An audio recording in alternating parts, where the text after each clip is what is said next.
النهاردة بإذن الله هنعمل صبغة طبيعية. صبغة بمكونات سهلة وبسيطة، مكوناتها كلها موجودة عندنا في البيت. مكوناتنا ايه هتكون النهاردة يا ام حنين؟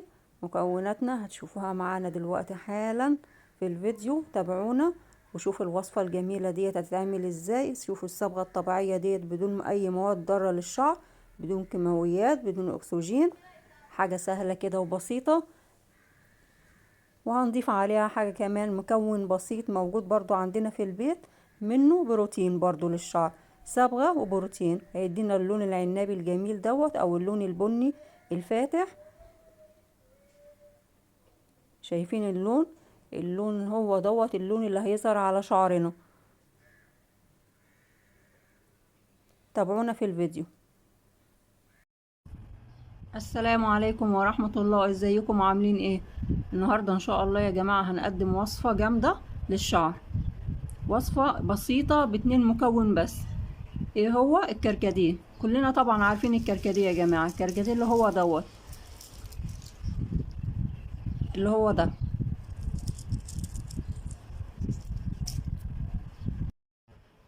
الكركديه يا جماعة ليه فوائد كتير للشعر. بينبت الفراغات وبيطول الشعر، ولو الشعر مجعد كمان بينعمه وبيديله لمعان وبيمنع تساقط الشعر كمان. احنا هنجيب بقى الكركديه بتاعنا، مش هنعمله بقى زي ما هو كده، لا احنا هنطحنه في المطحنة العادية بتاعتنا في الخلاط. هيبقى الشكل ده، بالشكل ده كده بعد ما طحناه. والكركديه يا جماعه زي ما قلت لكم احنا مش بنستعمله للشعر بس، احنا ممكن نستعمله كمان للبشره. وزي ما قلت لكم ان هو طبعا بيطول الشعر وبينعمه وبيدي لمعان جامد جامد، يعني ما اقولكمش جميل جدا. عندي البنات بيستعملوه وبيعملوا وبيدي لون كمان خفيف كده. ولو الشعر فيه شيب بيديله اللون، نفس اللون دوت اللي هو ده، اللون العنابي دوت الجميل دوت. بس لو الشعر طبعا اسود او غامق مش هيدي اللون ده، لا يا دوبك هيدي لون بسيط خالص. بس احنا الوصفة بتاعتنا النهاردة عشان تساقط الشعر يعني جميل جدا للشعر وبيدي لمعان وبيطول الشعر. ولو الشعر كمان مجعد يا جماعة بينعم الشعر، ومش هنحتاج بقى للشامبوهات اللي احنا بنجيبها بالشيء الفلاني. كلها مواد طبعا ضارة للشعر ومواد حارقة وبتتلف الشعر ومش بتفيده. فخلينا احسن يا جماعة ايه في الحاجات الطبيعية والاعشاب الطبيعية اللي هي ما بتضرش الشعر.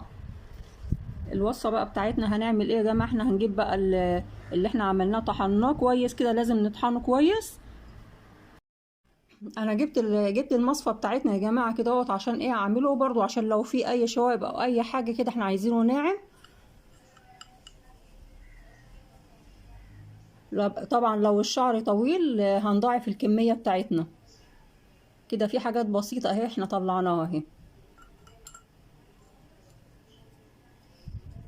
ايه الحاجه التانية اللي معانا؟ بيضه واحده بس.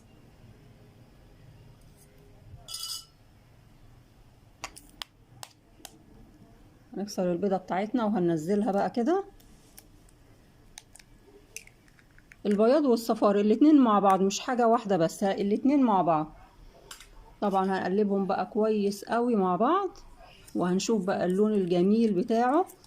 كيراتين طبيعي بينعم الشعر، بينبت الفراغات. هنقلبه كويس قوي قوي مع بعض كده، وهنشوف برضو النتيجة بتاعتنا واللون الجميل بتاعه. هنكمله. بصوا يا جماعة، بعد ما قلبناه واحنا زودنا بقى ايه، معلقة مية. يعني ما نحطش مية كتير، لا يعني هو يا دوبك خد فوق البيضة معلقتين مية من المعلقة ديت اللي احنا بنقلب بيها دي. معلقتين مية بس، واحنا دوت القوام اللي احنا عايزينه. بصوا اللون بقى، لونه جميل جميل. يعني اللي عنده شيب في شعره بيديله نفس اللون دوت، بيبقى جميل. وصبغة طبيعية طبعا للشعر برضو، غير ما هو بيقول الشعر، صبغة طبيعية. احنا يا جماعة بقى هننزلهم في الطبق بقى بتاعنا دوت كده، وهنقول بقى هنستعملهم ازاي وهيقعد قد ايه وهنعمل ايه.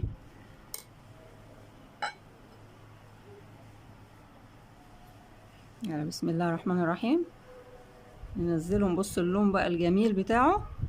احنا عايزين بقى القوام دوت كده، مش عايزين نخففه عشان ايه ما ينزلش مننا كده من شعرنا على طول.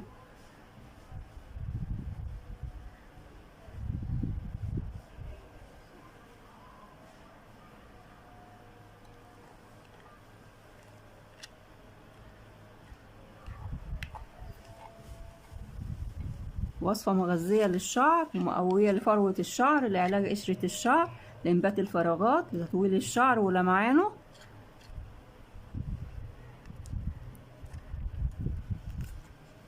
وصفة يعني فوق الممتاز. حنين بنتي بتستعمله على طول، ولسه دلوقتي بقى بعد ما نخلص الفيديو وهي اللي برضك اللي هتستعمله وانا هستعمله برضك معاها. دي الوصفة بتاعتنا اهو.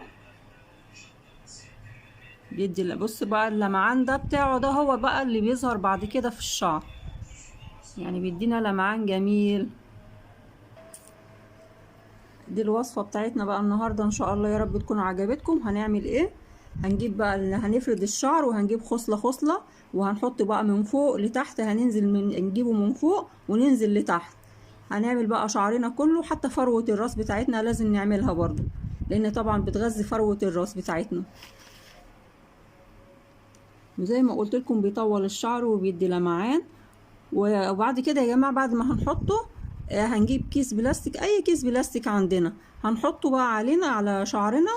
هنلم شعرنا كده لفوق كده، وهنحط الكيس وهنسيبه لمدة نص ساعة او ساعة، ويا ريت نسيبه ساعة، يعني بيدي بقى نتيجة احسن.